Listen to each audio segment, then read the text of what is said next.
Kung ang hanap mo ay mga kwentong kababalaghan, isubscribe mo na yan at i-click ang bell icon ng naka-all para lagi kang updated sa mga bagong upload dito sa lilim ng kwento kababalaghan.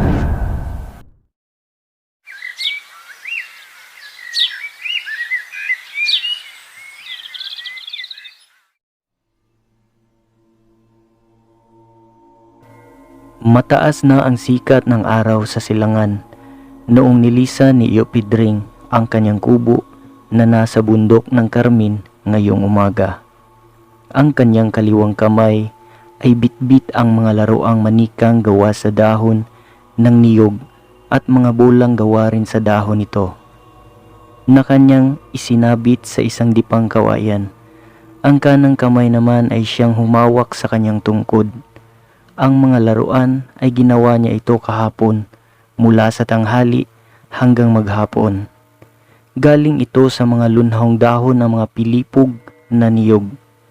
Dahil maliliit lang naman ang klase ng niyog na ito, hindi na lang siya nagtangkang umakyat pa sa mga matataas na mga puno ng niyog dahil hihingali na kasi ang matanda kapag nasa gitna na siya ng katawan ng puno.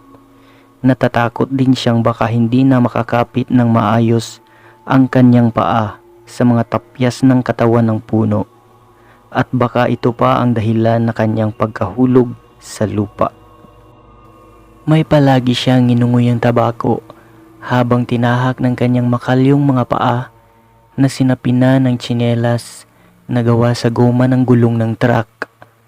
Ang masikip na daang papalusong papuntang Kakahuyan, kung saan ang daan ay nagpaliko-liko na parabang mataas na ahas patungo sa lungsod ng Carmen.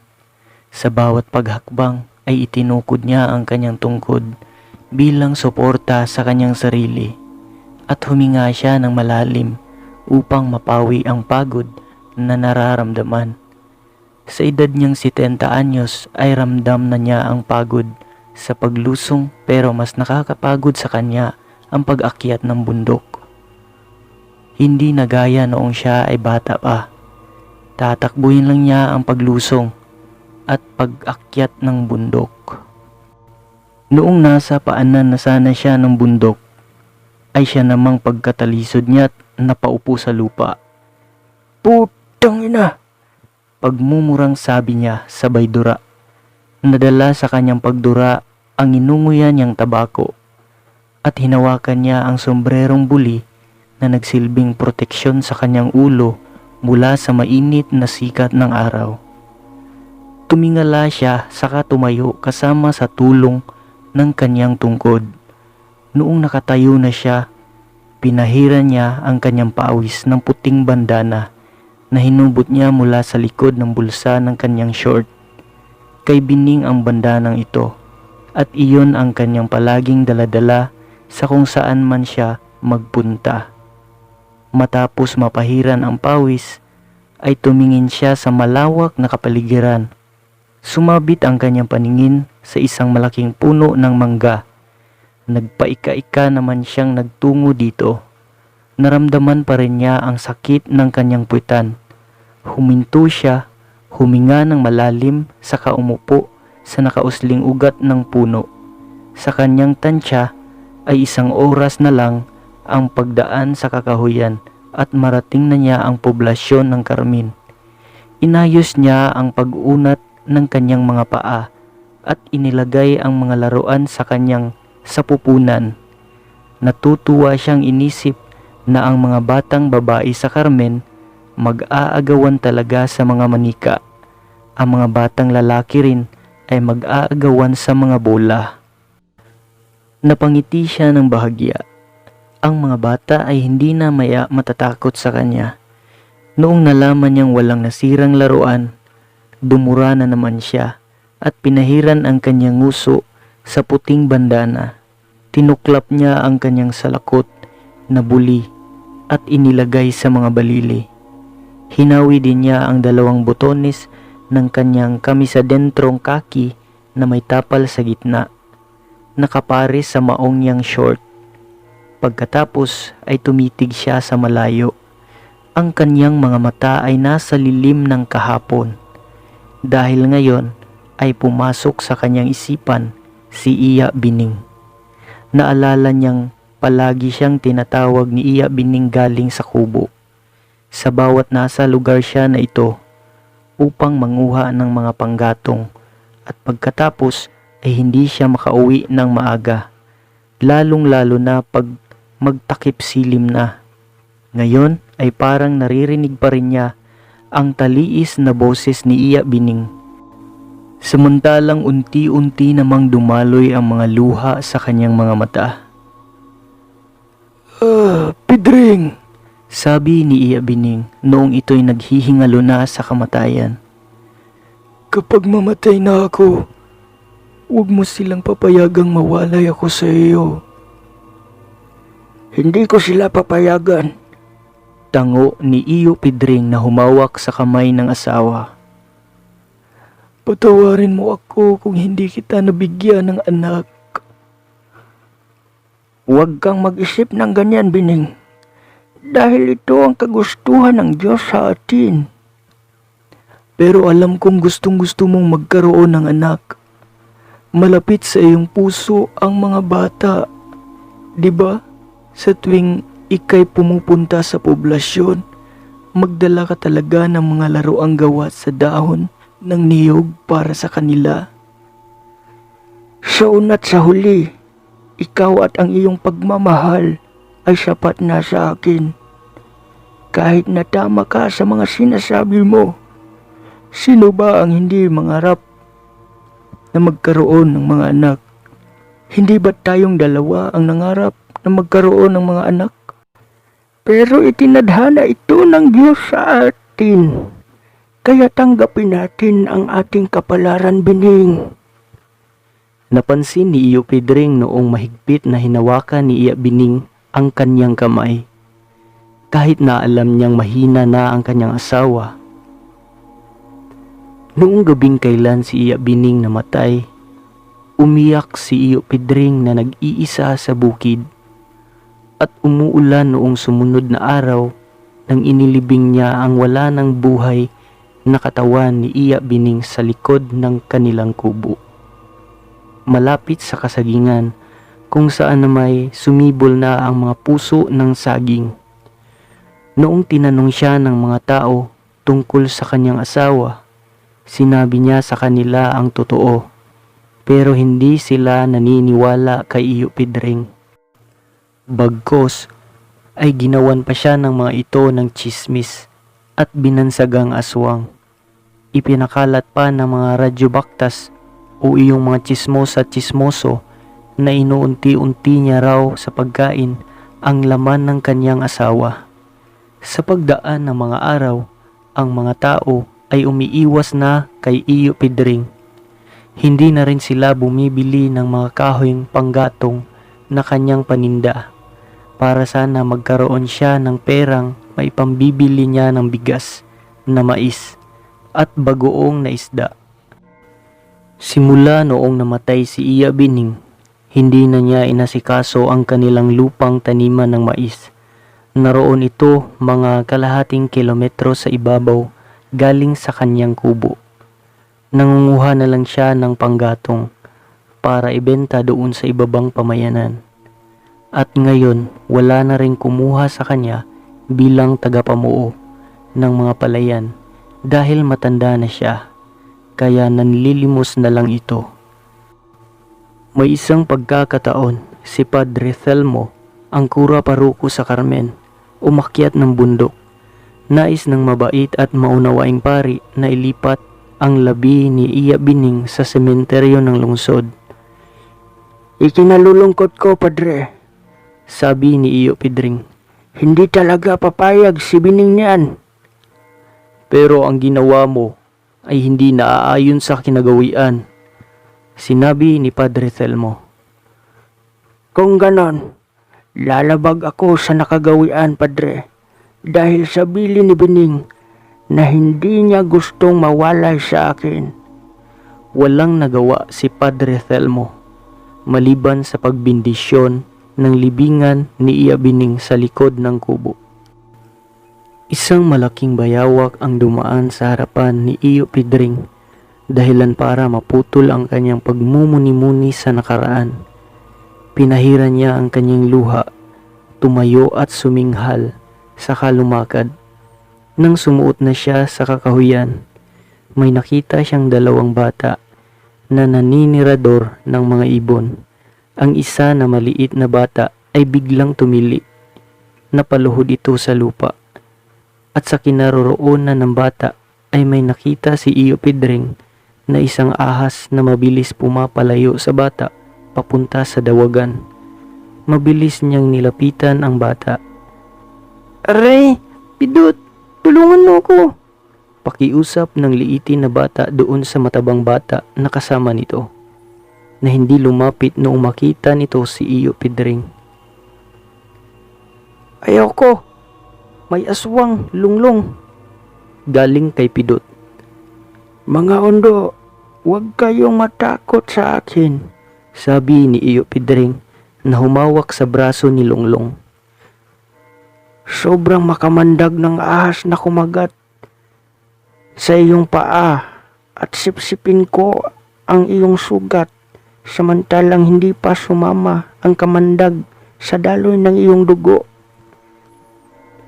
At ikaw, Pidot, huwag kang aalis dahil ikaw ang maghahatid nitong kasama mo pa uwi." Pinaupo ni Iyo Pidring si Lunglong sa isang natumbang katawan ng puno, sabay pisil nito sa sugat. Pinadugo niya ang sugat sa paraang pagdiin sa paligid nito. Saka sinipsip niya ang sugat. Ngayon at mamaya idinudura niya ang kanyang sinipsip na dugo sa lupa. Makailang beses niya itong ginawa. Noong nagsawa na siya, kumuha siya ng tabako sa bulsa ng kanyang short at nginuya. Matapos mangat-ngat ang tabako, itinapal niya ito sa sugat ng bata. Gamit ang puting bandana ni Iya Bining, iginapos niya ito sa paa ng bata.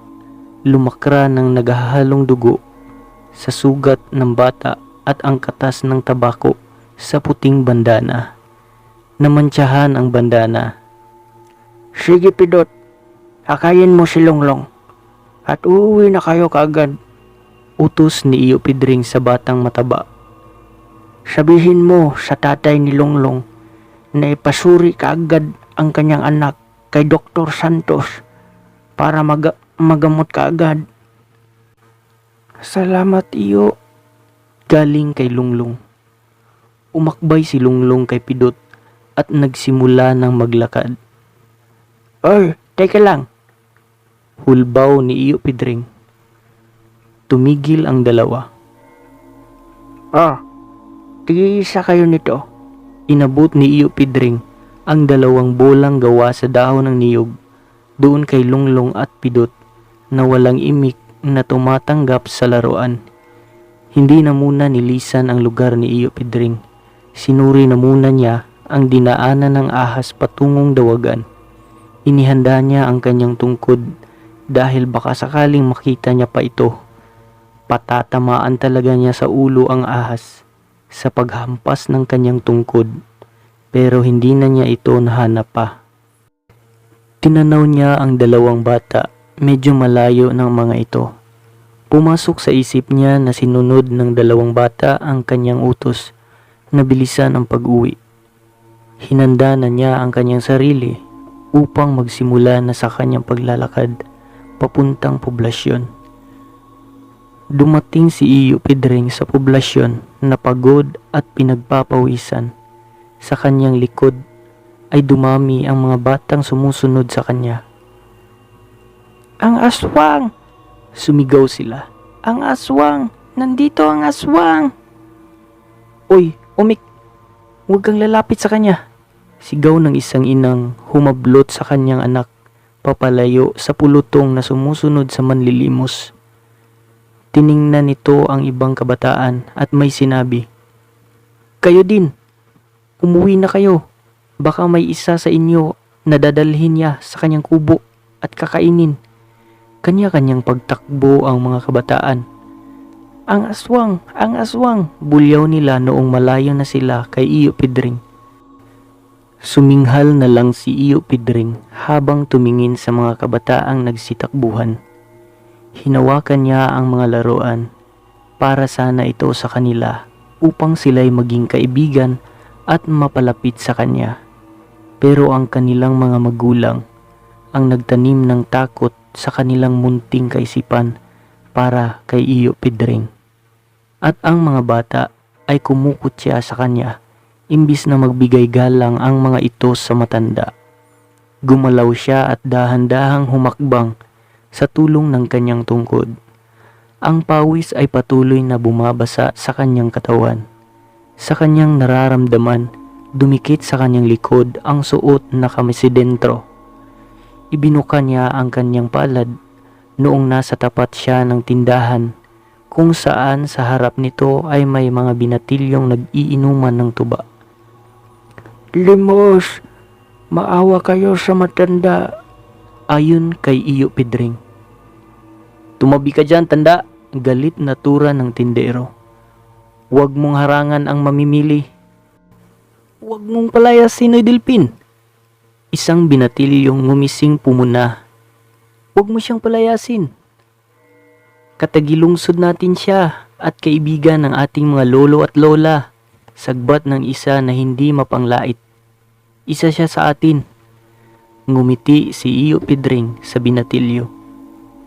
Merong isa na tumagay ng tuba sa baso galing sa galon. Iniabot niya ang baso kay Iyo Pidring. "Iyo, isang baso para mainitan ang nanlalamig mong sikmura." Tinanggap ni Iyo Pidring ang baso at ininom ang tuba. "Alam niyo ba, mga pare, magandang kaibiganin ng mga aswang," sinabi ng isa na nandoon sumandal sa gilid ng tindahan. "Hindi sila tumatraidor ng kapitbahay. Mas maganda pa nga na makapagkapitbahay ka ng aswang kaysa magnanakaw, ayon pa sa kasabihan." Alam ni Iyo Pidring na siya ang pinasaringan noong taong nagsabi nito. Tumahimik lamang siyang ibinalik ang baso doon sa nagbigay nito sa kanya. Tumingin siya sa tenderong nakamugtok ang muka na nakatitig rin sa kanya. "Kabaliwan," wika ng tindero. Hinimas ni Iyo Pidring ang kanyang tiyan. Matapos pinasalamatan niya ang mga binatilyo at tumingin siya sa mga bibingka at sumang nasa nigo. Humingi siya. Nagtitigan ang mga binatilyo. "Hala, ay oo nga pala," sabi ng isa doon sa tendero. "Noy Dilpin, bigyan mo nga siya ng isa kahit yung bahaw man lang." Ang tindero kumuha ng isang bibingkang bahaw na galing sa isa pang nigo at iniabot kay Iyo Pidring. Kinain niya ang bibingka matapos itinaktak upang mahuhulog yung maliliit na mga langgam na nakakapit dito. Isang bagitong pasiga-siga ang dumating. Nilasnit nito ang isang manikang nakasabit sa kawayan na inipit sa siko ni Iyo Pidring. Inabot ng siga ang laruan doon sa tindero. "Noy Dilpin, maganda ito para sa anak mong si Tikya." Tinanggap ng tindero ang laruan pero winatas-watas niya ito. Habang nanlilisik ang kanyang mga matang tumitig kay Iyo Pidring. At pagkatapos ay tinapon niya ang nasirang manika sa mukha ng matanda. Natamaan ang ilong ni Iyo Pidring at ang mga bagito naman ay tumatawa ng nakakaloko. "Lumayas ka na!" bulyaw ng tindero. Tumuloy sa paglalakad si Iyo Pidring patungo sa merkado. Napansin niyang ang mga pulutong ng mga taong kanyang nadaraanan ay nagpalitan ng kindat at nagtanguan habang tumingin ito sa kanya ng patago. "Bakit hindi na lang nila siya pabayaan?" sabi sa sarili. Ibinuka niya ang kanyang mga palad doon sa mga taong nakasalubong. Iilan sa mga ito ang nagbigay ng limos sa kanya. Pinasalamatan niya sila kasama ang mga katagang. "Ang grasya ng langit ay mapapa sa inyo." Pero hindi sila nakinig sa kanyang mga sinasabi at taas noo itong nagpatuloy sa paglalakad. Parang hindi nila kinakailangan ang langit sa kanilang mga buhay. Nilapitan niya ang nagtitinda ng ukay-ukay. "Hoy tanda, huwag mo akong bisitin," sinabi ng babaeng nagtitinda. "Wala pa akong benta simula kanina." Ibinaling ni Iupidring ang kanyang paningin doon sa batang babae na nakatingin sa kanya. "Gusto mo ba ito, iha?" Ni Iupidring at ibinigay ang laruang manika sa bata. Tumango ang bata. "O ito, kunin mo ito, Inday," sinabi ni Iupidring. "Sa iyo na ito." Mukhang nagdadalawang isip ang bata kung tatanggapin ba niya o hindi ang ibinigay na laruan. At maya ay tinanggap talaga ito ng bata. Pero may isang babaeng lumapit sa kanila at hinablot ang laruan galing sa kamay ng bata. "Huwag kang tumanggap ng kahit ano mula sa kanya," galit na pinagsabihan ng babae ang kanyang anak. "Aswang ang matandang iyan." Napailing na lang si Iupidring. Hindi talaga siguro nila maunawaan ang matanda. Wala silang alam kung papaano minahal ni Iupidring si Iya Bining at inilibing niya ito sa likod ng kanilang kubo dahil ito ang huling hiling ng kanyang asawa at nais niya ring malagaan ng husto ang puntod ng kanyang asawa. Malayo rin ang libingan sa Carmen. Mga 5 kilometro ang layo nito galing sa bundok. Ngayon kinukutya siya sa lahat ng taga rito. Liban lamang sa mga naging malapit sa kanya noong panahon ng kanyang kabataan. Pero kahit na sila ay hindi sumali sa pangbibintang sa kanya na siya ay aswang, nananahimik lamang ang mga ito at tumitingin lang. Aswang, aswang, at nakita ni Iupidring doon sa kanyang isipan ang kanyang sarili na naging anananggal. Nahati ang kanyang katawan, ang ibabang parte nakalakip ang paa ay naiwan sa kasagingan. Tinubuan ng mga pakpak ang kanyang likod. Nagbago ang kanyang muka at naningkag ang kanyang mga buhok. At siya ay lumilipad-lipad sa ibabaw ng alapaap sa lugar ng Carmen kung kailan malaki at bilog ang buwan. At ang mga naninirahan ay natatakot sa kanya at nagtatago ang mga ito sa kanilang pamamahay. At nakita niya sa kanyang isipan uli ang anananggal na dumadapo sa bubungan ng isang bahay kung saan may babaeng buntis. Mabango ang tiyan ng buntis at ang anananggal ay naghahanda para bumalbal nito at nag-aantay na makatulog ang asawa ng buntis. "Kabaliwan, malaking kalokohan," pagyayamot ng matanda sa sarili. "Pidring!" Lumingon siya noong may tumawag sa kanyang pangalan. Si Iya Milagros pala, ang magtitinda ng tabako. Kilalang kilala nila ang isa't isa dahil ang asawa nitong si Iyo Carling ay mayroong lupa na taniman ng mais doon sa bundok at ang taniman nila at taniman ni Iupidring ay magkalapit lang. "Halika dito!" galing kay Iya Milagros na nakahawak ng tabako. Lumapit si Iupidring sa kinaroroonan ni Iya Milagros. "Tira-tira na lang ang mga iyan, Pidring." Inabot ni Iya Milagros ang kanyang tabako kay Iupidring. "Di bali ng tira-tira, Milagros, basta galing sa puso ang pagbibigay. Sobrang mahalaga na ito sa binibigyan." Ayon kay Iupidring na may tuwa sa mga mata. "Ay nako, hindi ka pa naubusan ng mga magagandang kasabihan, Pidring. Naaalala ko tuloy ang aking Carling noong nanghahara na kayo sa amin. Si Carling ang umaawit kasabay ng pagtugtog ni Baldo ng kanyang gitara. Samantalang ikaw ang tumutula. Ay nako, napakasarap sariwain ng panahon ng ating kabataan." "Oo nga, naalala ko rin noong nanghahara na kami kina Bining. Saka pinaghahabol kami ng itak ni Tata Iskong ang kanyang ama.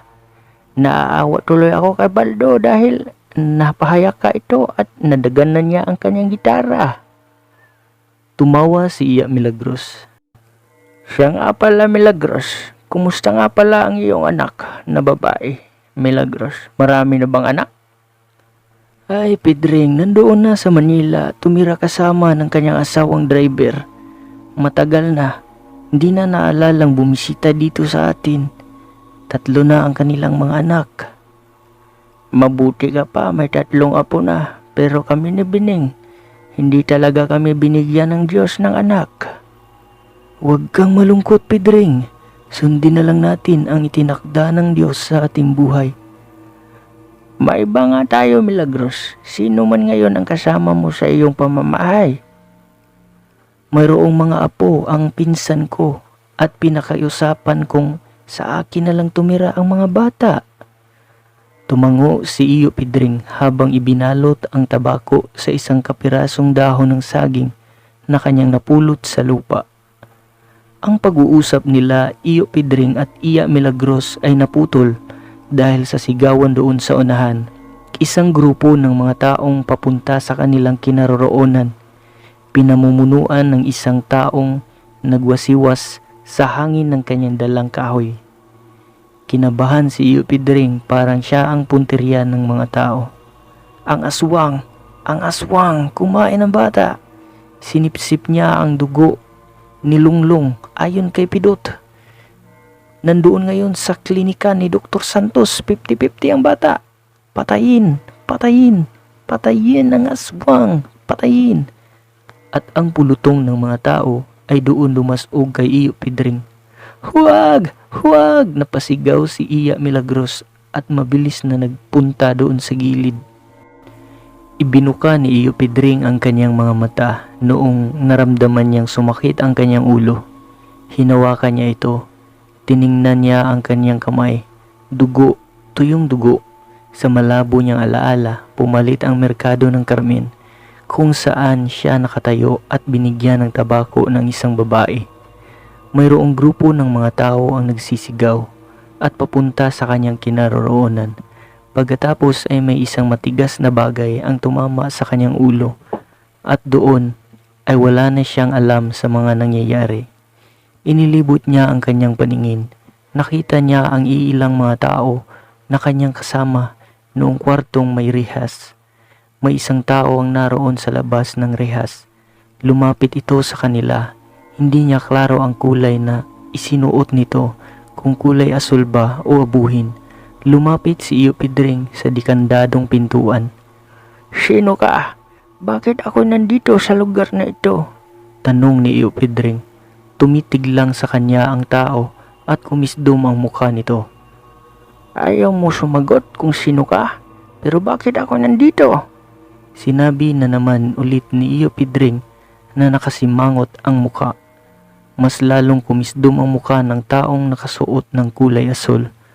Tumingin ito sa mga kasamahan ni Iyo Pedring. Lumingon siya sa kanyang mga kasamahan.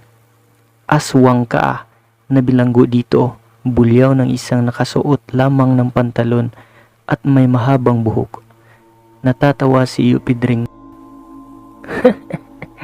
Aswang daw ako, sabi sa kanyang sarili. Nagsasabi ng walang dahilan itong taong to. Sinipsip mo ang dugo ng isang bata doon sa kakahuyan, sabi ng ibang naroon. Hindi. Ang bata tinuklaw ng ahas na sobrang makamandag. Sagot ng taong nakaasul. Ahas ba? Kubra ba? Parang naalimpungatan si Iyo Pedring at lumingon-lingon ito. Nasaan ang aking tungkod? Dahil papatayin ko ang ahas. Pulis ako, Iyo Pedring, sabi ng taong nakaasul. At iyong tungkod at salakot mo ay naroon sa aking mesa.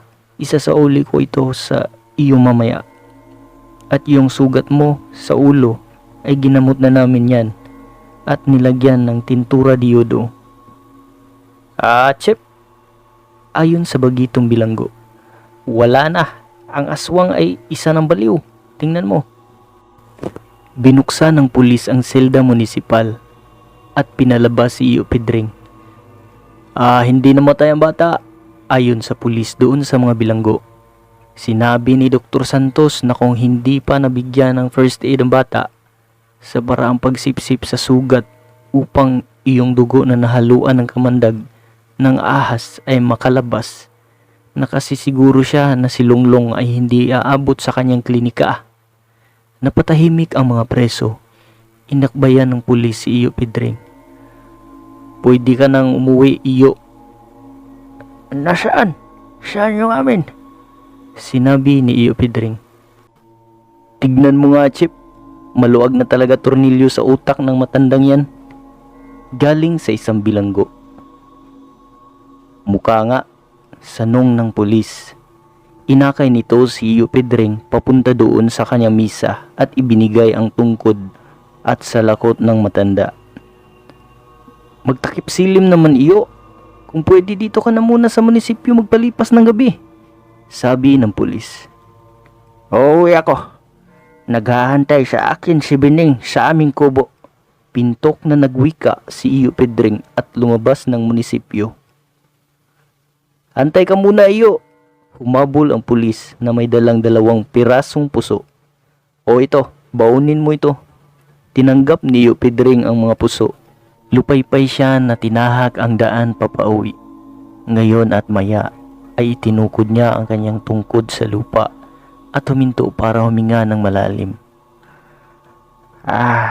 Akala ng mga loko-loko na nawala na ako sa aking katinoan. Yamot nito sa sarili na iniisip ang mga preso doon sa munisipyo. Hindi nila alam na masakit lang talaga ang ulo ng matanda. Kawawa ka naman, Iyo, na naging biktima sa maling panghusga ng mga tao, sabi ng isang taong kanyang nakasalubong. Magandang hapon sa iyo, Iyo, pagbati sa iba pang nakasalubong. Tinawag ba ako ni Bining? Tanong niya sa isang manananggot na nakasalubong. Ayo, patay na po siya matagal na. Ay, wag naman sana. Nandoon siya sa aming kubo naghihintay sa akin. Ganun ba? Ayon sa mananggiti na tumitig kay Iyo Pedring.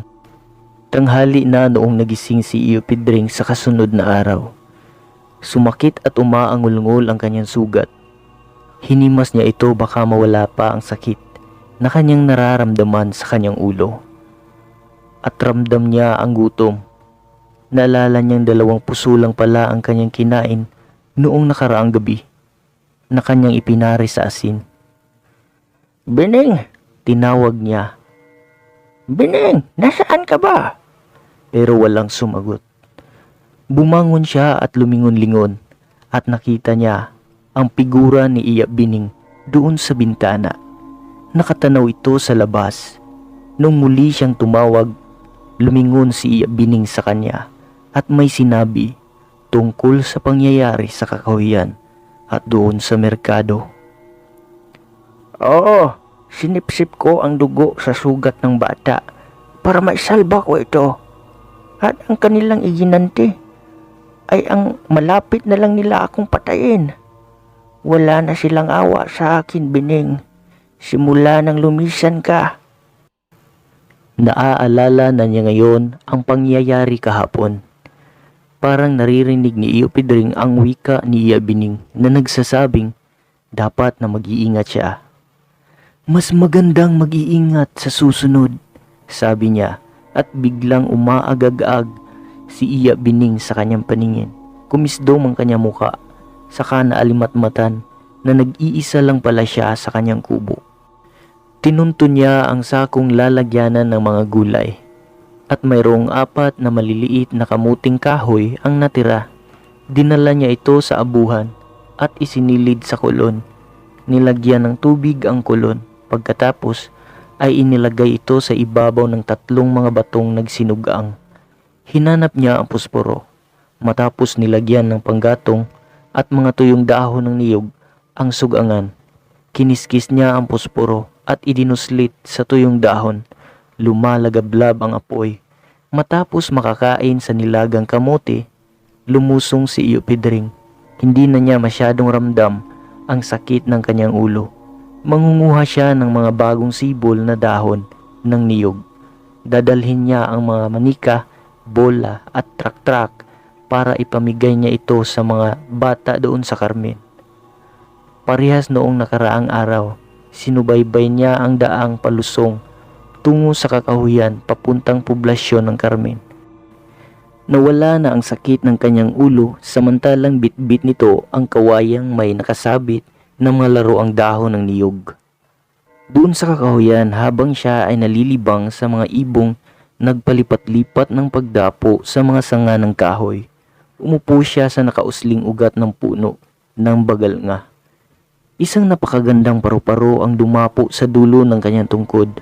Dinagpas niya ang paru-paro at ito'y lumipad papalayo. Ngumiti siyang may tuwa. Tinuklap niya ang kanyang salakot at pagkatapos ay ipinaypay niya sa kanyang muka. Pagdating niya sa poblasyon, lumapit sa kanya ang maraming mga bata. Nagtaka ang matanda dahil walang mga magulang ang sumuway sa kanilang mga anak upang lumayo sa kanya. Ibinigay niya ang lahat ng mga laruan sa mga bata at nakita niya ang saya ng mga mukha nito habang naglalaro sa mga laruang ibinigay niya. Ay, iyo Pedring. Ito, inumin mo muna para mainitan yung tiyan mo. Sabi ng binatilyong inabutan siya ng kinutil na tuba. Alam na po ng mga Bisaya yan. Namukaan ni Iyo Pedring ang binatilyo at ito yung nag-abot sa kanya ng tuba noong nakaraang araw at sa parehong lugar pa rin. Tinanggap niya ang baso at inihipan ang bula ng kinutil saka ininom. Salamat dong. Ng matanda. Isang batang babae ang dumating sa tindahan at nakita ng matanda na may hawak itong manikang gawa sa dahon ng niyog. Papa Dilpin, mayroon akong manika, bigay niya At itinuro ng bata si Iyo Pedring. Ang tinawag ng bata ay iyong tinderong kahapon na sumira sa laruan at itinapon sa mukha ni Iyo Pedring. Tumangulang ang tindero at kumuha ito ng isang suman pagkatapos ay ibinigay kay Iyo Pedring. Para saan ito?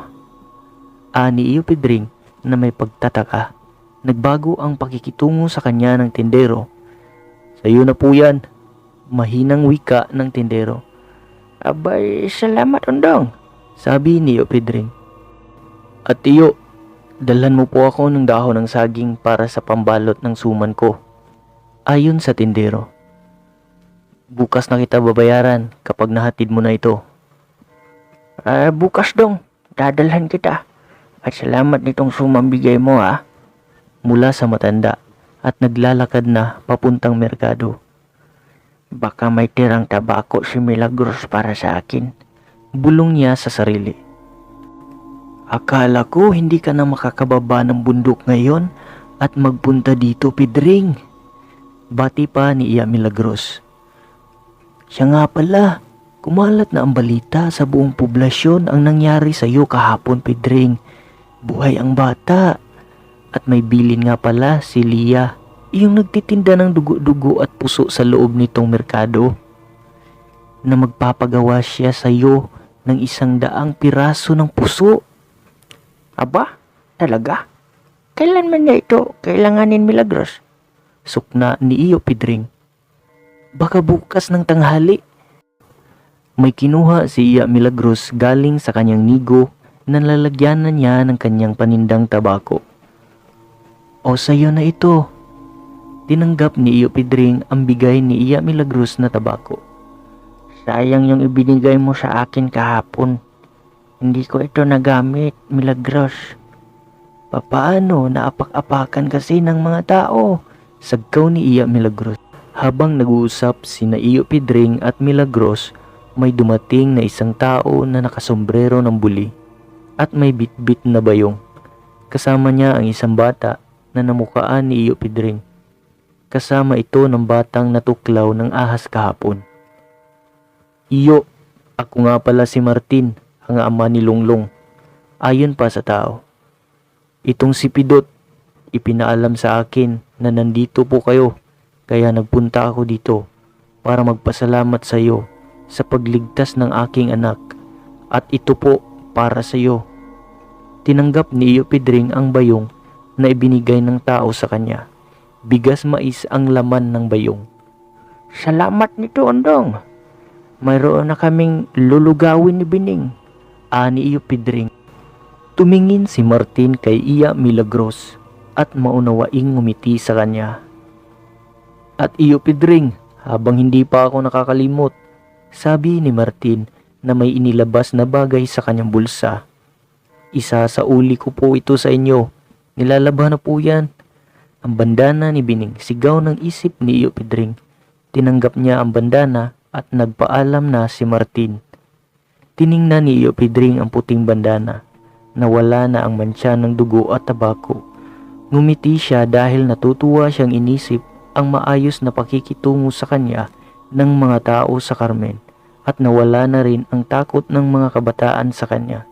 Wala na ring mga magulang ang nagbawal sa kanilang anak para lumapit kay Iyo Pidring. Hindi na ako magtatagal dito, Milagros. Ayon kay Iyo Pidring na may ngiti sa mukha.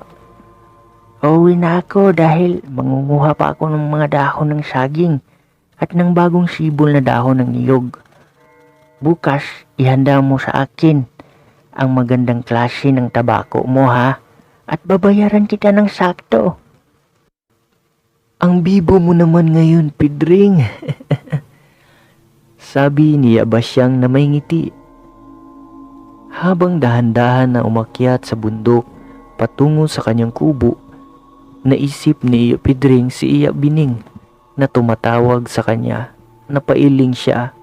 Napagtanto niya ang katotohanang matagal nang nawalay sa kanya nang tuluyan ang pinakamamahal niyang asawa.